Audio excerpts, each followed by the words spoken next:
128 वर्षपछि फेरि पनि क्रिकेट ओलम्पिकमा रिटर्न ब्याक आएको छ, जुन चाहिँ लस एन्जलसमा आउन गइराखेको 28 ओलम्पिक फेरि क्रिकेटको मोडमा खेल्छन् र यो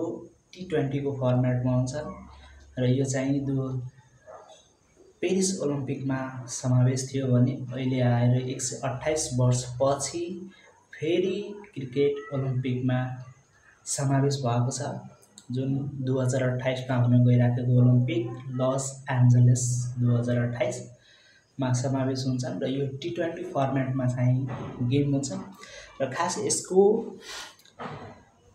विशेषता भने ओलम्पिकलाई एसियामा बढी हेर्नको लागि या प्रायोरिटाइज गर्नको लागि क्रिकेटलाई पनि समावेश गरेको हो र खासै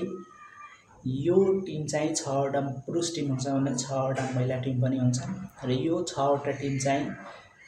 टप 4वटा चाहिँ टप र्याङ्किङ रिजनल टिमहरू हुन्छ, यानि आफ्नो कन्टिनेन्टको टप र्याङ्क टिम हुन्छन् एउटा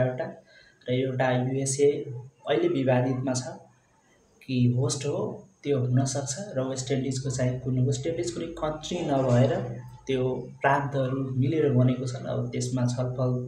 जारी छ अहिले कि त्यसको बारेमा के गर्ने के निर्णय लिने भन्ने ओलम्पिक कमिटी अहिले छैन, त्यसमा पुगेको छैन र यो T20 फर्मेटमा हुन्छ र यसैको साथ क्रिकेट सम्बन्धी नेपाली क्रिकेट सम्बन्धी सम्पूर्ण जानकारीहरू प्राप्त गर्नको लागि मेरो यो युट्युब च्यानललाई सब्स्क्राइब गर्नुहोला, लाइक गर्नुहोला, आफ्नो सल्लाह सुझाव दिनुहोला र यसैको साथ हामी अर्को भिडियोमा पक्कै भेट हुनेछौँ। तबसम्मको लागि हस्त नमस्कार।